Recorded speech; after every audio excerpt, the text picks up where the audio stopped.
Muy buenas tardes, muchas gracias por acompañarnos una vez más en este programa en la Vía del Diálogo.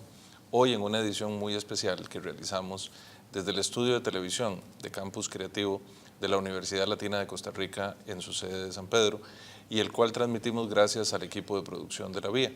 Hoy tenemos una invitada muy especial con nosotros y quiero que sea nuestro compañero Tomás Zamora quien nos haga el favor de presentarla. Muchas gracias, don Jorge, y muchas gracias a los compañeros de la Vía. Una visita muy especial, como lo dice usted, don Jorge, doña Emilia María Navas Aparicio, fiscal general de la República, a quien entrando, como decimos popularmente, le tocó duro y le toca duro, pero bienvenida, esta es su casa y un placer tenerla con nosotros, que haya aceptado nuestra invitación. Con mucho gusto, gracias a ustedes, don Tomás y don Jorge, y un saludo a toda la audiencia. Bueno, cuéntenos así de primera entrada, ¿cómo encontró usted esa casa? La Fiscalía, que ya la conocía muy bien, pero al asumirla. Bueno, es diferente estar al frente de fiscalías territoriales o especializadas que estar a cargo de toda la institución, y además fue un gran desafío, como lo es todos los días, aún a pesar de casi un año que tengo al frente de la dirección de la institución, porque tomé las riendas de la misma en medio de mucho cuestionamiento, de una época de crisis, y había que ayudar a la institución, tratar de trabajar para hacer el trabajo bien y para recobrar la confianza del país, que estaba muy decepcionado de los últimos acontecimientos que los últimos meses habían tenido lugar. Algunos dicen, son de utilizar un término muy de los ticos, que usted no lleva en aguas sino pantalones, y así asumió ese puesto. Bueno, esos son comentarios que no proceden. A veces uso faldas, a veces uso pantalones. Lo importante es la capacidad y el hecho de que estoy calificada como persona para llevar las riendas de la institución. Correcto, en ese sentido es que lo dicen, de que usted tiene mucha fuerza, mucha energía para haberse asumido un cargo en donde estaba convulso, muy convulso, y el costarricense así lo tenía de claro, pero cuando usted llega y toma decisiones que involucran no solamente las decisiones suyas como fiscal general, como la experiencia que ya traía de otras fiscalías, sino para poner al personal a trabajar en la línea o el norte que usted define muy claramente, que involucra evidentemente ahora ya a expresidentes y involucra a exmagistrados incluso. Esa no era otra situación la que le comentaba. Sí, no, pero de todas maneras es comprensible esos comentarios, porque el Ministerio Público es una institución que siempre ha estado dirigida por hombres. Las mujeres nunca habíamos ocupado puestos de decisión en ningún sentido, a diferencia de ahora que hay mujeres altamente calificadas al mando de oficinas importantes en la institución. Entonces es lógico y es comprensible comentarios como esos, pero yo creo que después de un año de mi trabajo y de un equipo formado por mujeres calificadas y capacitadas en sus áreas, pues ya se dan cuenta de que la tarea se puede realizar igual de bien o mejor que hombres. Doña Emilia, a esto que le preguntaba don Tomás, no deja de ser curioso preguntarse en qué medida afecta o cambió esto su vida personal, porque si bien es cierto, como usted dice, fue un puesto hasta ahora ocupado exclusivamente por hombres. Los hombres, aunque tengan familia y tengamos otras responsabilidades, usualmente no somos los que tenemos esa primera línea, ¿verdad? Desafortunadamente todavía en la sociedad ese patrón se mantiene, de hacerse cargo de hijos, hijas, eventualmente otros familiares. ¿Cómo le varió a usted la vida en términos prácticos? Si bien ya estaba en la fiscalía, pero como usted dice, no es lo mismo estar al mando. Bueno, eso es cierto. A las mujeres nos toca equilibrar todos los roles que cumplimos como profesionales, como jerarcas, como madres de familia, hijas, hermanas, tías, ¿verdad? O nietas, y esposas o compañeras. Y tenemos que hacer un esfuerzo muchísimo más grande porque tenemos a cargo muchas tareas, no necesariamente la profesional. Yo estoy rodeada de una familia que me apoya, una familia grande que me apoya en muchos sentidos, pero no ha existido mucha diferencia porque viera que trabajar en el Ministerio Público implica para los funcionarios y funcionarias un trabajo muy arduo que pasa más allá de las 8 horas de jornada ordinaria, y durante 30 años la carga de trabajo ha sido similar a la que en estos momentos tengo. Lógicamente hay una responsabilidad más grande porque ya no tengo una sola oficina con 40 o 70, 80 compañeros o compañeras, sino que estoy a cargo de 1.600 compañeros y compañeras a los que tengo que acompañar, que dirigir, que formar y que darle los insumos y las herramientas y los instrumentos para que hagan bien su tarea. Y asumo la responsabilidad de todo lo que hace en la institución. Pero no ha cambiado mucho, porque siempre los fiscales y las fiscalas y los quienes nos colaboran hemos tenido cargas de trabajo muy fuertes.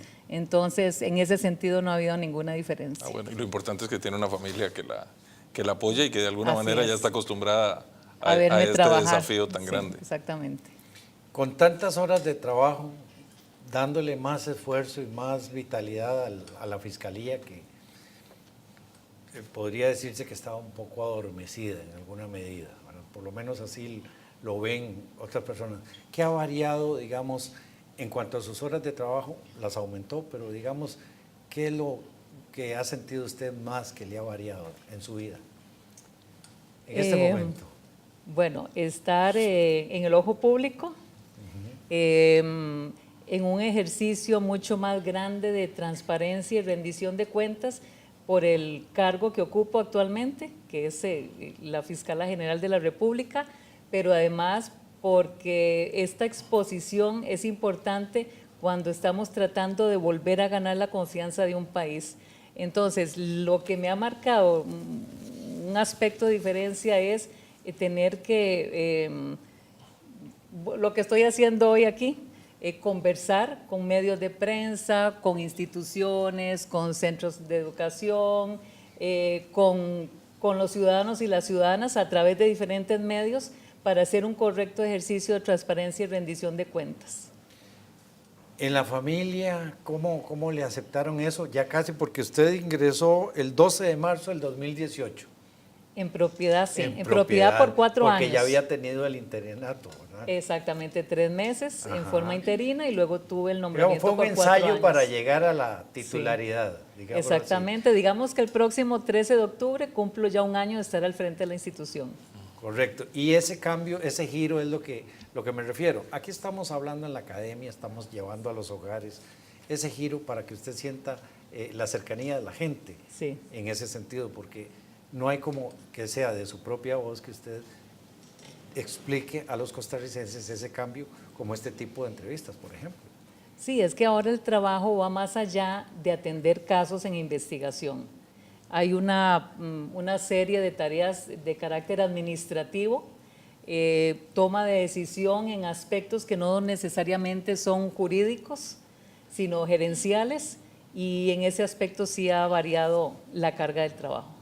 Ahora, doña Emilia, usted se formó además en Administración de Justicia, sí, además de su formación como abogada.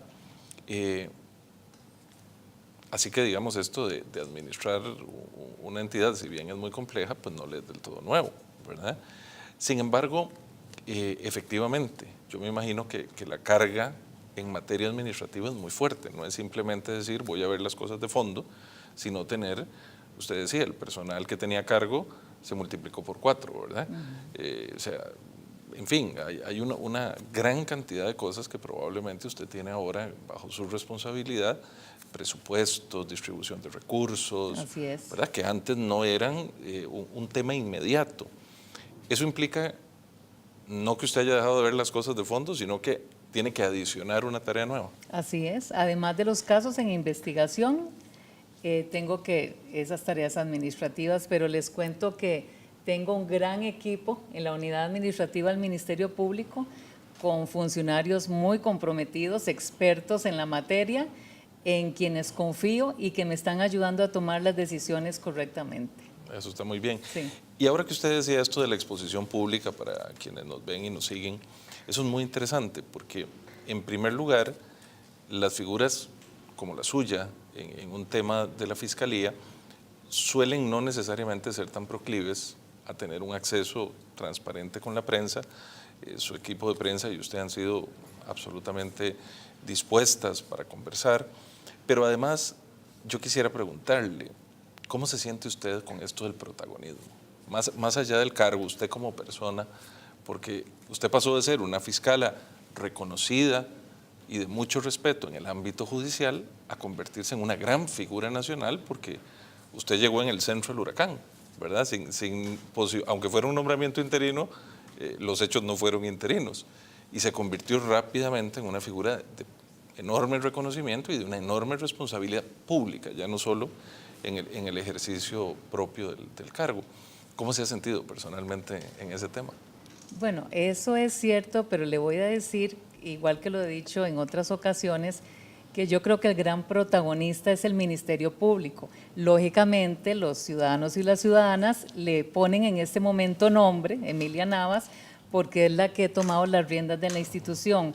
Pero cuando nosotros hacemos análisis de lo que el país sabía y consideraba del Ministerio Público antes de julio del 2017 y hoy día, nos damos cuenta de que ahora la responsabilidad y el protagonismo de la institución es mucho más, porque antes poca gente sabía qué era el Ministerio Público, cuándo había nacido, cuál era su labor, en qué consistía, quiénes lo conformaban.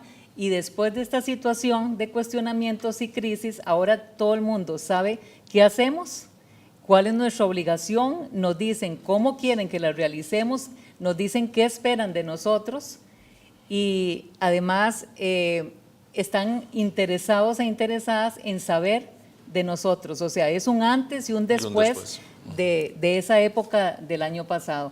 Entonces, aunque la gente me identifica a mí, porque es la persona que ven informando a Costa Rica, informando, rindiendo cuentas, explicando, contestando preguntas a Emilia Navas, o sea, yo creo que el gran protagonista es el Ministerio Público.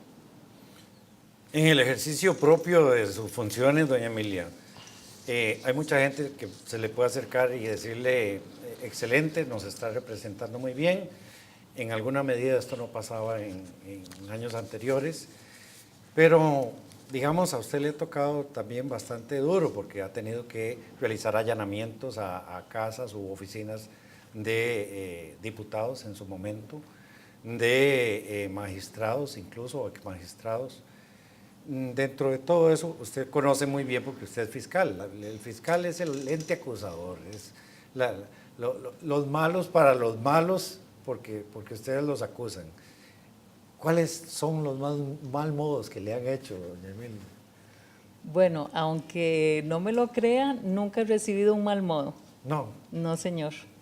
O sea, de todas las personas, inclusive de las personas que están siendo investigadas y de sus abogados y abogadas, nunca he recibido un mal modo. Y yo creo que el éxito en ese sentido es que nosotros respetamos el debido proceso, respetamos la Constitución política que garantiza, que dice que tienen que haber garantías legales, procesales y constitucionales en un Estado de Derecho, en cualquier investigación penal. Tratamos con respeto a todas las personas que se ven involucradas de una u otra manera en las investigaciones, entonces en ese sentido nunca he recibido un mal modo de nadie. Sí, porque es que la presencia suya es, en algunos casos, no hay otra persona que lo pueda realizar. Por ejemplo, en el caso de un exdiputado tiene que ser la fiscal general, ¿verdad? Sí, cuando por tratarse de miembros de poderes, ¿verdad? Exactamente, Poderes. cuando las investigaciones... Es importante que los televidentes lo conozcan porque es parte de la presencia suya, porque se ven fotografías y tal vez muchas de las personas que nos están escuchando y observando no conocen o no saben cómo funciona esto legalmente. Así es, hay funcionarios y funcionarias de los 3 poderes de la República, de la Asamblea Legislativa, del Poder Ejecutivo, del Poder Judicial, que tienen inmunidad y tienen un fuero especial y por eso es la fiscala general, en este caso, la que tiene que realizar en forma personal todas las diligencias de investigación. Por eso es que hay casos en los que cualquier tipo de diligencia me ven haciéndolas a mí, aunque me acompañe de un gran equipo que tengo detrás, porque yo soy la responsable y debo llevarlas a cabo en forma personal. Doña Emilia, usted hablaba y ha planteado el tema de recobrar la confianza por parte de la ciudadanía en el Poder Judicial. Yo creo que probablemente esa es la tarea más difícil de su trayectoria. Y es muy curioso porque usted decía ahora que las ciudadanas y los ciudadanos empiezan a reconocer qué es, para qué sirve, cuáles son las funciones del Ministerio Público que no se sabían antes, o que quizás no se le tenía el mismo optimismo que se le puede tener ahora. Sin embargo, y aún a sabiendas de las limitaciones constitucionales y legales que usted tiene para referirse a algunos elementos, ciertamente la gente puede haber mejorado la opinión sobre el Ministerio Público, pero todavía es muy reciente todo lo ocurrido con el Poder Judicial. Y, por ejemplo, en el marco de la discusión fiscal, algunos sectores no interpretan bien, o por lo menos no consideran que sean las más adecuadas, algunas resoluciones que han tomado las señoras y los señores magistrados. ¿Cómo se traduce eso, digamos, en la convivencia interna, por llamarlo de alguna manera, si es que existe a lo interno del Poder Judicial? Bueno, nosotros en el Ministerio Público estamos participando activamente en si no me equivoco, son 10 o 12 comisiones que la Corte Suprema de Justicia creó precisamente para abordar determinados temas, trabajando también en recobrar la confianza del país en el Poder Judicial en forma integral. Hay comisiones para rendición de cuentas, para determinar ciertos comportamientos para los jueces y juezas. Hubo una en la que participé también, que era el proyecto de ley de carrera fiscal, para hacer planes de trabajo en muchos sentidos. Y yo creo que los señores magistrados y las señoras magistradas, independientemente de todo, saben que están obligados a trabajar y tomar decisiones para mejorar el servicio, para poder volver a recobrar la confianza del país. Y yo creo que están conscientes, igual que nosotros, que un buen trabajo de parte del Poder Judicial ayuda a que el régimen democrático que tiene Costa Rica, que debemos mantener, vamos a colaborar con que no se vea afectado. ¿Y usted siente que en general esa es una misión, una visión compartida en la Corte Suprema? Los planes de trabajo que estamos llevando en forma conjunta, eso es lo que evidencian. Perfecto. Eso me lleva a preguntarle, el Ministerio Público no es solamente en el gran área metropolitana, sino para que usted pueda explicarnos el equipo del que usted mencionó, cómo lo tienen distribuido en el país, y el costarricense cómo está apoyado en la Fiscalía en las diferentes provincias. Sí, hay fiscalías territoriales y hay fiscalías especializadas. Las fiscalías especializadas trabajan con una sede en la capital, pero tienen enlaces en todas las fiscalías territoriales. Y en las fiscalías territoriales hay una cabecera que está dirigida también por fiscales o fiscales adjuntas, y están a cargo también de fiscalías auxiliares que están fuera de la cabecera, porque se ha trabajado en los últimos años para tener oficinas en regiones en donde el acceso es un poco difícil. Entonces, para no obligar a las personas que viven lejos a gastar sus pocos recursos o a tener largos trayectos para venir a oficinas judiciales, el Poder Judicial ha construido y ha abierto oficinas en muchos lugares alejados. ¿De cuánto personal podríamos estar hablando que tiene la Fiscalía ahora? Fiscales y fiscalas somos 562 y con el equipo colaborador 1.600. Presupuestariamente, ¿cómo lo visualiza? Bueno, no alcanzan los recursos.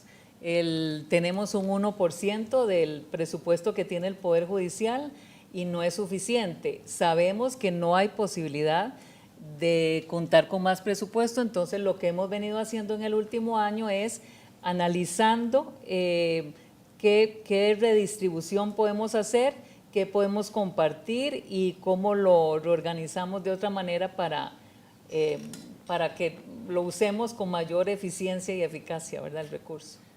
Usted siempre va para adelante, y la capacitación a esos fiscales, porque es constante. Tenemos ahora tráfico de drogas, tráfico de armas, tráfico de personas, todo tipo de delitos donde la delincuencia va más adelante que las autoridades, desgraciadamente. lo hemos visto en otros países. En ese sentido, ¿cómo está esa capacitación, adiestramiento, tanto local como fuera del país? Sí, hace un poco más de 2 años la anterior gestión nombró a una compañera fiscal adjunta de mucha trayectoria y de mucha experiencia en la unidad de capacitación, y a finales del año pasado me senté con ella y acordamos que hiciéramos un plan bastante agresivo, aunque la palabra sea un poco no muy dulce. Pero es válida. Pero es válida en este contexto para formar en muchos sentidos a los fiscales y a las fiscalas, porque además tenemos un número considerable de funcionarias y funcionarios de recién ingreso o de mediano ingreso que no ha recibido capacitación. Entonces, este año dimos muchos cursos en temas especializados, en crimen organizado, en fenómenos criminales en particular, lo que es oratoria, lo que es argumentación jurídica, habilidades blandas, dirección funcional.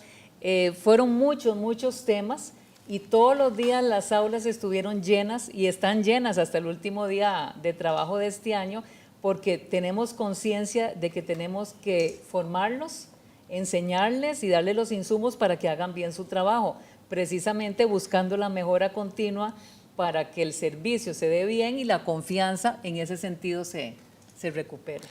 Doña Emilia, no cabe duda de que creo que para quienes nos ven, nos escuchan y para la ciudadanía en general, nadie pondría en tela de juicio su determinación para que no hayan intocables en este país. O sea, cualquier persona que se presuma ha podido cometer un delito será igualmente revisado y acusado en caso de ser oportuno. Pero para la gente que vive en ciertas zonas, ahora que hablaba Tomás de zonas rurales, de zonas lejanas, no es que esos temas no sean importantes, por supuesto que lo son, pero mucha gente tiene el problema del día a día, ¿verdad? Del cobro del peaje para salir de su barrio, de sus hijos e hijas involucrados o tentados por el narcotráfico y demás. Yo entiendo que hay una primera acción preventiva de la policía, del Ministerio de Seguridad Pública, pero desde el punto de vista de la Fiscalía, ¿ha podido usted dedicar recursos, acciones, tiene algún plan específico para perseguir ese otro tipo de delitos que podrían parecer pequeños en comparación con los grandes desafíos que usted ha enfrentado, pero que para los ciudadanos y las ciudadanas son su realidad de cada día? Sí, en este momento no se están dejando de atender ningún tipo de delito. Todos los fenómenos criminales, todas las denuncias, todos los casos están siendo atendidos sin prioridades. Y hay directrices muy claras y políticas de la Fiscalía General muy claras y que ya se entregaron y se hicieron del conocimiento de todos los compañeros y las compañeras de cómo se deben atender todos los fenómenos criminales. Estamos dando directrices desde hurtos o robos, lesiones culposas o malpraxis, homicidios culposos o también delitos no convencionales, como todo lo que tiene que ver con crimen organizado. En este momento no, gracias a que nos hemos reorganizado, no se está dejando de atender ningún caso en investigación, no importa el tipo de delito. Ni la zona. Ni la zona, porque las víctimas todas merecen, todas tienen el derecho a recibir una respuesta del Ministerio Público, independientemente de los ojos de quien lo vea o independientemente del daño que sufrió, porque pequeño o grande a los ojos de cualquiera es el daño que sufrió esa persona y que lo lastimó y hay que resolvérselo. Interesante también porque, digamos, en algunos casos los jueces se han salido del canasto, agentes del OIJ que están en apoyo, el control interno del Ministerio Público, porque también hay fiscales que han salido con problemas y se ha reaccionado acorde con ello. Pero es importante ahora que usted mencionaba la recuperación del costarricense en el caso de creer o retomar la justicia como tal, las directrices, esos controles internos, porque el Poder Judicial ha sido muy lastimado por sus propios miembros. Y en ese sentido, usted ha llegado como a su ámbito, que es el penal, el de acusar. Entonces, los controles internos que ustedes realizan, doña Emilia. Bueno, es cierto que en los últimos años, todo depende del tipo de gestión de los jerarcas, ¿verdad? el control y la supervisión y la formación estaba, desde mi perspectiva, un poco abandonada. Entonces, lógicamente... Yo creo que el ciudadano costarricense también, doña Emilia. Bueno, Ha estado abandonado pero, por los hechos sí, que se dieron sí, y la desconfianza que se fue formando. sí. Mi modelo de gestión es controlar y supervisar precisamente para asegurarme que las cosas se hagan bien.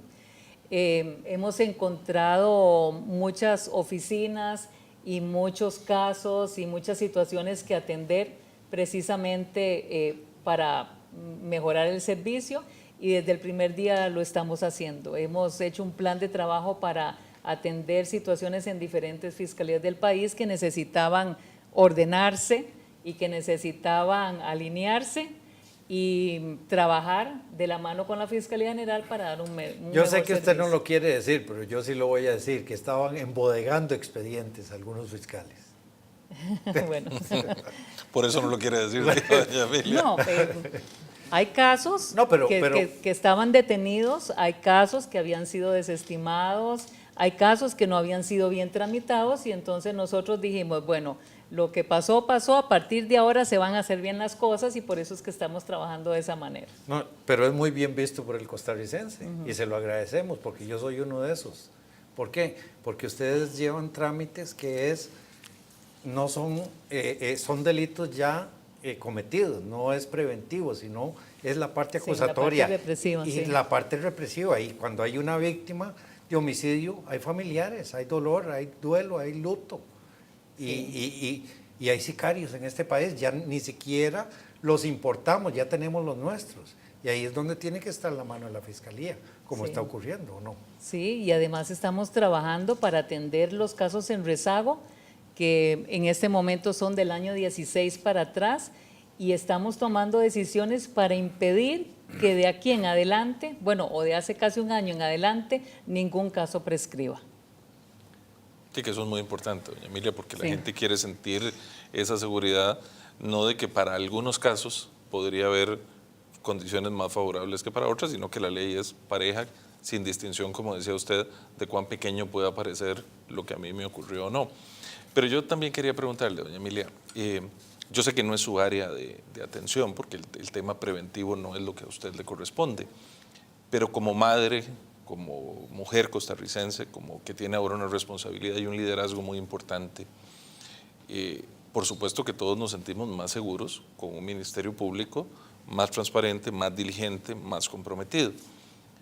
Pero bueno, ¿qué podemos hacer en general para prevenir y evitar esta situación que cada vez, porque es una paradoja, no es solo que el Ministerio Público pueda hacer mejor su trabajo, es como pudiéramos como sociedad evitar que el Ministerio Público tenga más trabajo?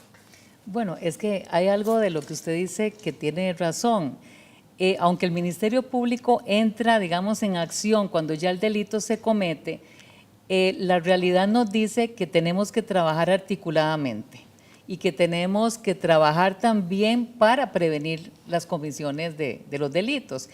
Y si nosotros, Ministerio Público, abordamos, investigamos y resolvemos bien las investigaciones y obtenemos una sanción para quien infringió la ley, el mensaje que estamos mandando es que no vamos a tolerar que ningún delito se cometa. Entonces, si el Ministerio Público hace bien su trabajo y manda ese mensaje y la sociedad entiende que infringir la ley de una u otra manera tiene consecuencias, entonces eso puede ayudar a la prevención. A la prevención, y nosotros tenemos eso claro, y por eso estamos trabajando no solo con las investigaciones ya cuando hay delitos o casos, sino también en la parte preventiva. Sí, es muy interesante el enfoque porque va inclusive más allá en términos de un estímulo para disuadir, ¿verdad? Exacto. Bueno, sí, así, porque no es lo mismo, ¿verdad?, decir, cometo un delito y no me va a pasar nada, o bajo ciertos supuestos no me va a pasar, que saber que, como decía antes las fábulas, el largo brazo de la ley va a llegar hasta donde uno está. Ahora bien, usted como mujer, como profesora universitaria que ha sido a lo largo de su carrera, y ¿cómo se siente y cómo le plantea a las jóvenes y a las mujeres el desafío de asumir cada vez nuevos retos en un país y en una institución tan compleja como como el Ministerio Público y el Poder Judicial en general? Bueno, hay que explicarles a ellas, y yo lo he venido haciendo, que Emilia Navas u otras mujeres que en Costa Rica han logrado llegar a puestos de decisión, de poder o altos cargos en diferentes instituciones públicas y privadas, no somos una excepción. Si se manda ese mensaje de que excepcionalmente una mujer llegó a tener este cargo, entonces ninguna se va a preparar ni va a luchar por... Sería un mensaje equivocado. Es un mensaje equivocado. Entonces nosotras, y sobre todo mi persona, yo he trabajado en eso, de que no nos vean como una excepción y que además tener aspiraciones no es malo, trabajar, prepararse y luchar por llegar a estos cargos no tiene por qué hacerlas sentir ambiciosas. Esa es una ambición sana. Y también que si quieren hacerlo tienen que trabajar duro, tienen que estudiar, tienen que capacitarse, pero sobre todo tenemos que ayudarnos entre nosotras, porque la historia dice, y en Costa Rica ha sido así en muchas ocasiones, que hay muchas mujeres que llegan a altos cargos de decisión, pero cuando están ahí se olvidan que tienen un trabajo que hacer, claro, y es abrirle la puerta y abrir espacios para las mujeres y las jóvenes y las niñas que vienen detrás. Me interesa. Y eso no se vale. Eso que usted dice, doña Emilia, y perdón que tome la palabra de nuevo, Tomás, por algo que, como es usual en un país machista como este, y probablemente pese a su gran trabajo, habrá mucha gente que adversa lo que usted está haciendo. Alguna gente podría decir, no porque nosotros lo creamos así, pero se lo pregunto con transparencia, bueno, es que quizá doña Emilia lo que está buscando es protagonismo para seguir subiendo. Me parece que esta respuesta suya, en el sentido de decir que es absolutamente legítimo, ¿verdad?, para una persona que se prepara, que estudia, que se dedica, que tiene una hoja de vida y de servicio que presentar, aspirar a los puestos que la condición le permite. Pero ¿ha sentido eso? ¿Ha sentido que hay cierta reticencia, quizás no expresa, pero tanto por lo que usted está haciendo como por su condición de mujer? Sí, eso siempre existe. Eso siempre ha existido, existe, y yo creo que pasarán los años. Sí, pero las mujeres tenemos que trabajar para irlo eliminando y además ayudarnos entre nosotras, porque le decía que no solo tenemos que abrir camino para las que vienen detrás, sino también tenemos que ayudarles a que se preparen y estudien, porque nada hacemos con que haya igualdad de oportunidades si a la hora de competir hay un hombre y una mujer y esta mujer no va a ganar porque no tiene estudios o porque no tiene capacitación. Correcto. Entonces no hago nada luchando porque se abran las oportunidades de trabajo si no le doy estudio y no la ayudo a superarse. Entonces el trabajo que hay detrás es bastante, pero yo creo que uno de los secretos es que entre todas nos ayudemos, y las que llegamos a estos cargos, precisamente que nos aseguremos de que además de nuestras tareas por el cargo que tenemos, trabajemos en beneficio de las mujeres que están al lado o detrás de nosotras.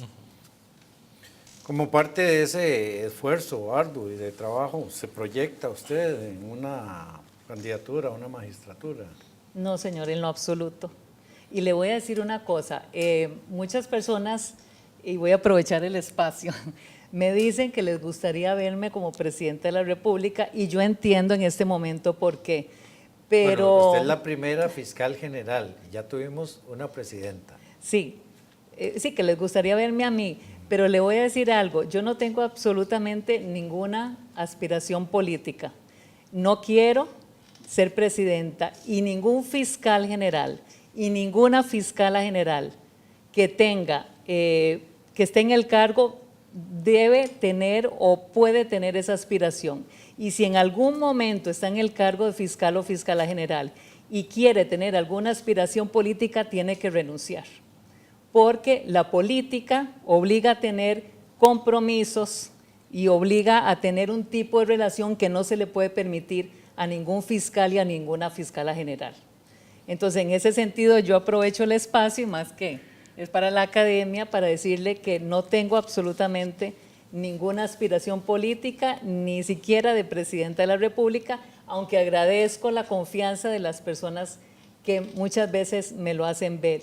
y como magistrada tampoco. Yo estoy en ese momento comprometida 100% y de aquí en adelante con el Ministerio Público. Yo le dije que se sintiera como en su casa y nos alegra que usted manifieste ya lo estoy haciendo. eso, ¿ah? Sí. Otro detalle importante, perdón, don Jorge. Ustedes son auxiliados por las labores en la Fiscalía por la Policía Judicial y la Policía Administrativa, llámese Fuerza Pública, Ministerio de Seguridad. ¿Cómo ha realizado esa coordinación? ¿Qué se ha encontrado ahí?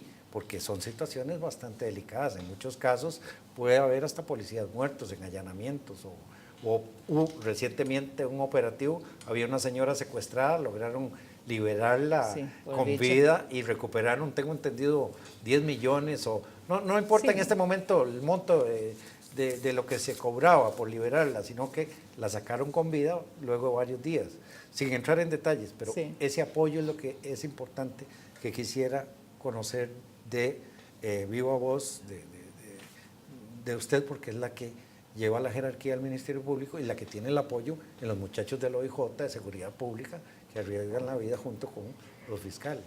Sí, al trabajo en equipo entre la policía y la fiscalía se le llama dirección funcional. Eso significa que yo con mi equipo de trabajo me siento en una mesa, conocemos el caso, lo analizamos, tomamos decisiones en forma conjunta.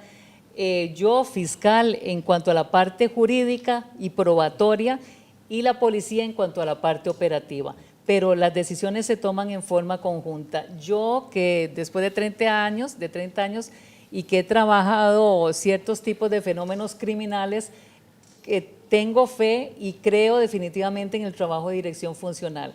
Y ninguna investigación va a tener éxito si yo estoy separada o no trabajo de la mano con la policía. Y por dicha, le estoy enseñando eso a compañeros y compañeras nuevas, estoy formándolos en eso, respeto y promuevo el trabajo en equipo con las diferentes policías, y yo creo que a lo largo de este último año, yo creo que Costa Rica ha podido ver éxito en muchos casos, y es precisamente a que todos estamos trabajando como un buen equipo. Bueno, este es uno de esa señora. Este sí, fue un éxito. ¿Qué nos puede decir dentro de lo que nos puede decir? Lo que le puedo decir es que… Yo sé que hay cosas que no, pero… Que fue un éxito, y el éxito radica en que la señora se rescató y con vida. O sea, para nosotros eso es suficiente. Aparte, en un segundo plano, pues tenemos personas detenidas y tenemos evidencia, pero en primer lugar lo importante es que la señora está con vida y está con su familia. Está con su familia, está con vida, y hay pruebas para acusar a los secuestradores. Así es. Doña Emilia, ¿por qué optó usted por el derecho penal? ¿O siempre fue una vocación desde su formación inicial en la universidad? Vamos a ver, estudié Derecho, me gustaba mucho leer, me gustaba mediar y me gustaba cuestionar, pero me fui por el Derecho Penal porque me encanta la criminalística, lo que es ciencia e investigación me encanta, y por eso fui muy feliz cuando tenía asuntos de homicidios o secuestros o investigaciones en los que hubiera la necesidad de contar con peritos, con científicos de la mano conmigo analizando la evidencia, y entonces por ese lado Eso es muy interesante ahora que usted lo plantea, e insistimos para la comunidad en general y para la comunidad universitaria en particular, porque el trabajo sobre el cual descansa las acusaciones del Ministerio Público tiene que ver sobre una base científica sólida, ¿verdad? De poder probar de manera más allá de cualquier duda razonable que una persona es o no autorresponsable de un determinado delito, sobre todo en delitos que puedan tener que ver con homicidios, ¿verdad? Y con otro tipo de delitos. Pero no deja de ser muy curioso, ¿verdad? Sobre todo en una época en que no existía CSI, ¿verdad? Sí. y que no era tan popular como es ahora el tema de la criminalística. Sí. Y que a usted le llamó la atención desde siempre.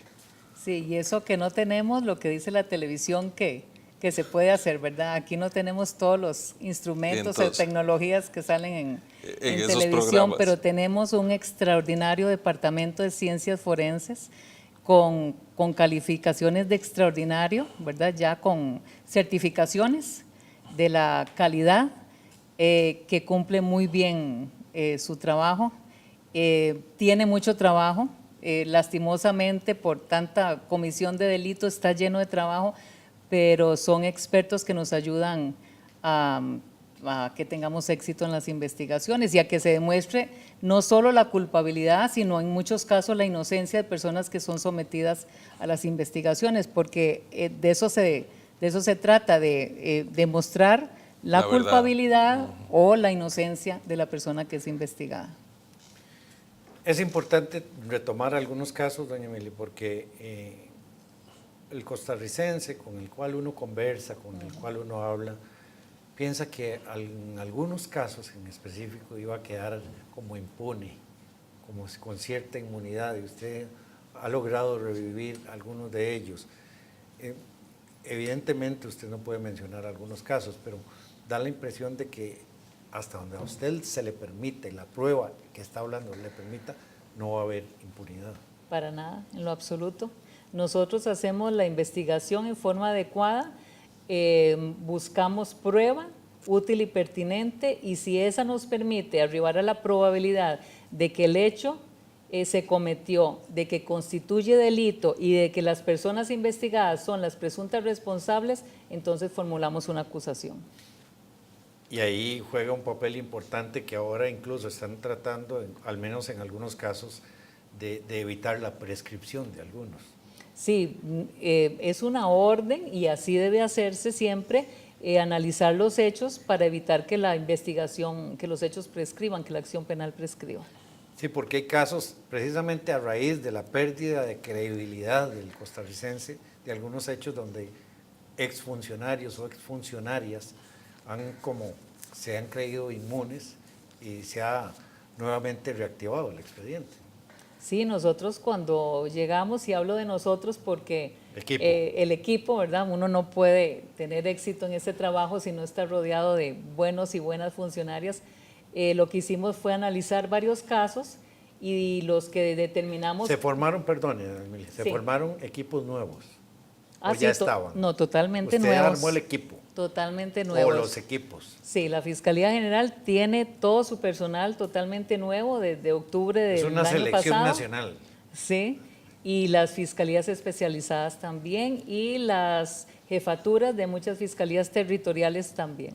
No es lo mismo, pero es como hacer un FODA en la parte criminal. Sí. Sí. Sí. ¿Me lo acepta? Sí.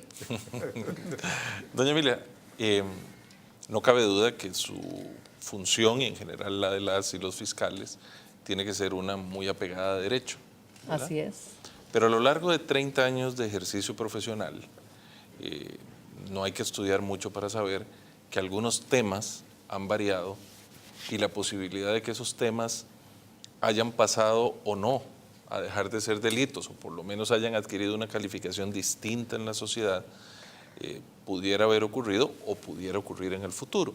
Me refiero a situaciones como, por ejemplo, la legalización o no de ciertas drogas, el aborto, etc. ¿Cómo se enfrenta en lo personal usted a aquellos casos, si es que los hubiera, en donde lo que dice la norma, quizás, es una especulación casi que filosófica, no necesariamente coincide con lo que usted preferiría o piensa en términos personales? Es que yo ninguna decisión la puedo tomar, ni tampoco la puede hacer ningún fiscal o fiscala al margen de la ley. Nosotros tenemos que aplicar la ley e investigar y hacer nuestro trabajo dentro del cuadro normativo. Correcto, pero eso no le genera, si es que alguna vez hubiera ocurrido o pudiera pasar, o en el supuesto de que hoy que una norma prohíba algo y mañana lo acepte, quizás, y usted hubiera podido estar de acuerdo, todo un planteamiento hipotético con ese cambio, ¿en lo personal le genera algo o simplemente se ciña la norma y no hay más que discutir? Bueno, es que así tiene que ser. Perfecto. O sea, no hay manera de apartarse. De apartarse de la ley. Okay. O sea, es casi un apostolado absoluto en relación con la norma. Es que así debe ser. Okay. En el Código de Procedimientos o en el Código Penal, ¿falta algo, doña Emilia? falta alguna propuesta, una variable a la ley para poder aplicarla. ¿Qué se ha encontrado usted? Bueno, le comento que nosotros estamos apoyando unos proyectos de ley que en estos momentos están siendo, bueno, van a ser discutidos en la Asamblea Legislativa. Por ejemplo, el proyecto de ley especial de extinción de dominio y el proyecto de responsabilidad penal de personas jurídicas. Porque esos, cuando sean una ley, que espero que sea pronto, son una herramienta muy importante para luchar contra el crimen organizado, contra la legitimación de capitales, contra todos los hechos de corrupción. Entonces nosotros estamos trabajando en las comisiones y estamos apoyando y defendiendo esos proyectos. Sí, le menciono esto porque hay algunas ausencias en la ley que fueron corregidas pues no hace mucho tiempo. Una de ellas era que los extraditados de Costa Rica podían regresar una vez cumplida la sentencia en sus países o en el país donde fue sentenciado libremente, y se corrigió en alguna medida en cuanto, creo que 10 años después de haber sido extraditado de Costa Rica, no puede tocar territorio nacional.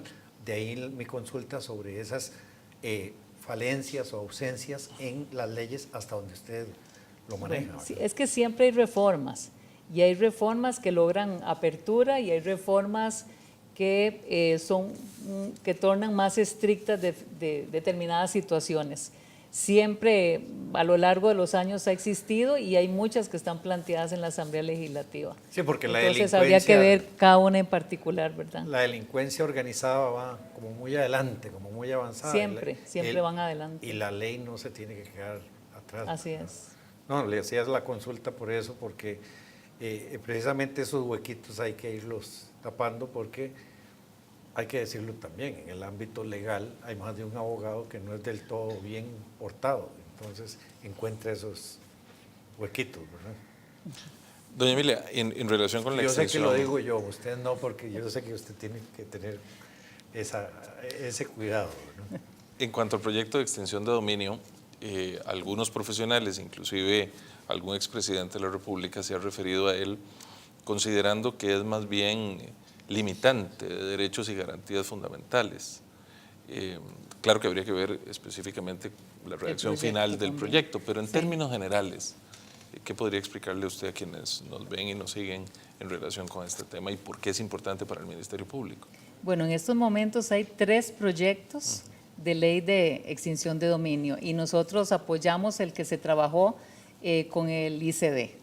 Sí, los fiscales y las fiscalas de la Fiscalía contra la Legitimación de Capitales tuvieron muchas horas de trabajo con los compañeros del ICD para lograr tener un producto que ya se presentó a la Corte Plena para que le dé su visto bueno y lo remita a la Asamblea Legislativa. Hay otros proyectos que desde nuestra perspectiva sí tienen ese tipo de vicios de constitucionalidad, pero nosotros consideramos que el que nosotros planteamos hace 10 días a la Corte Suprema de Justicia para que lo remita a la Asamblea, en ese sentido no tiene ningún defecto. Okay.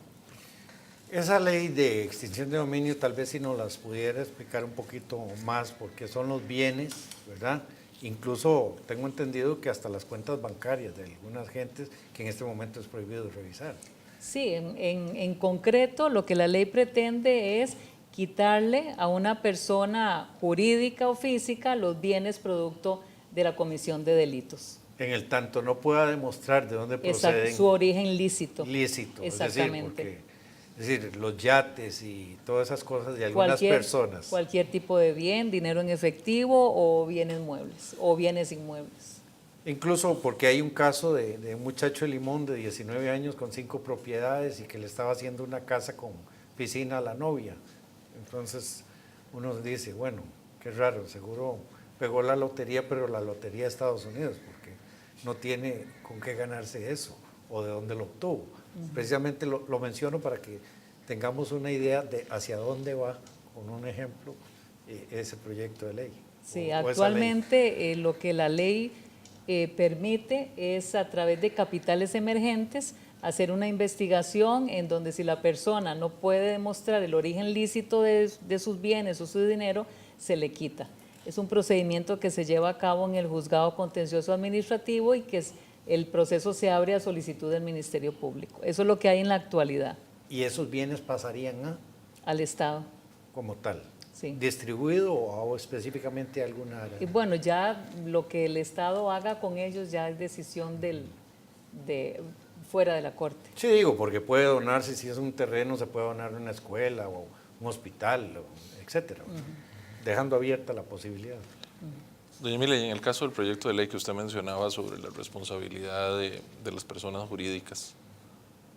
Sí, en ese caso es que queremos que la persona jurídica, que en general son sociedades, también tengan responsabilidad y consecuencias, tanto penales como administrativas, cuando se determina que han sido utilizadas para la comisión de delitos. Y en ese caso, como la sociedad no podría ir presa, ¿cuál sería, digamos, Hay sanciones administrativas, exactamente, que pueden ser desde cerrarlas, o liquidarlas o quitarle su capital.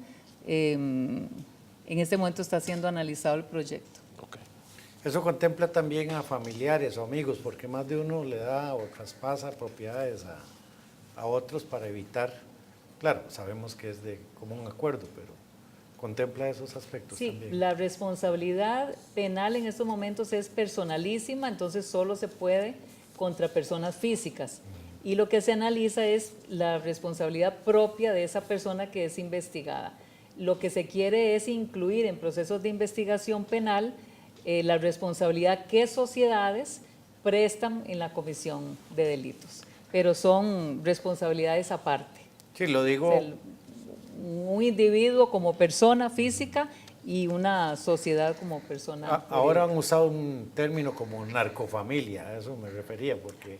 Sí, lo de narcofamilia, eso lo que significa es que una familia está completamente dedicada con todos sus miembros a comerciar o distribuir o vender o producir droga. Doña Emilia, usted acaba de ser confirmada como fiscal en propiedad durante 4 años. ¿Cómo se ve usted a sí misma y al Ministerio Público dentro de 4 años? Bueno, yo veo al Ministerio Público totalmente fortalecido, totalmente potencializado, brindando un servicio de excelencia en todas las tareas que tiene.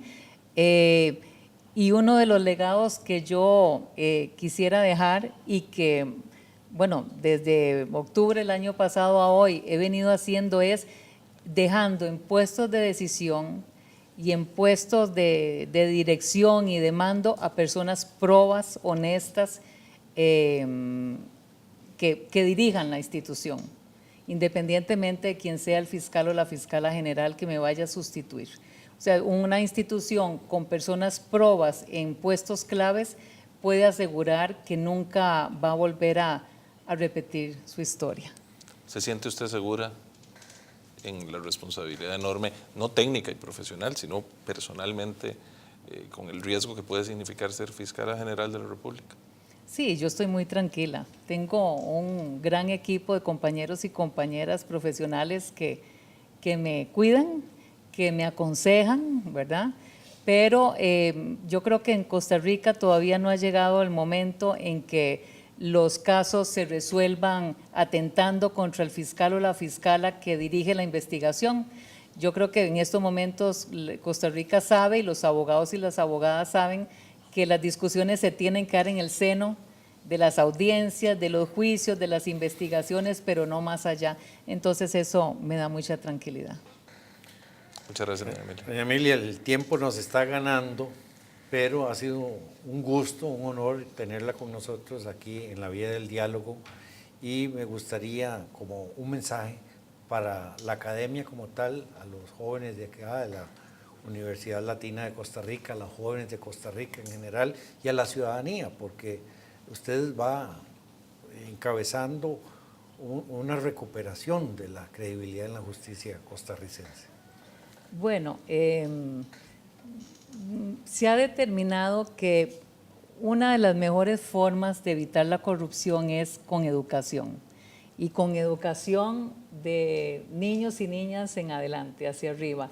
Y yo creo que aprovecharía el espacio para decirle a los jóvenes que se puede decir que no, que yo tengo la capacidad y la posibilidad de decir que no a la corrupción, que no a ser parte de un hecho de corrupción y que no a ser testigo mudo de hechos de corrupción. Yo creo que los jóvenes tienen que entender que, como lo veía un día de estos en una reunión, a mayor grado de corrupción, menor grado de desarrollo. Y si queremos tener un país desarrollado y con posibilidades de mejoras en los aspectos de salud, de infraestructura, de educación, de campos laborales, de economía, la mejor manera es reduciendo la corrupción. Entonces, que nunca sean parte de ningún hecho de corrupción. Eso es lo que yo les aconsejo. Doña Emilia, muchas gracias. No, Estamos gracias a realmente ustedes. muy agradecidos, muy honrados de que haya aceptado esta invitación, de que haya podido estar acá conversando con nosotros y particularmente con quienes nos siguen, que hayan tenido la posibilidad de conocerla un poco más de cerca y de poder seguir viendo en usted y en el equipo que la rodea una gran esperanza para la justicia de Costa Rica. Muchas gracias, y a los que nos han seguido y nos siguen, que se encuentren muy bien.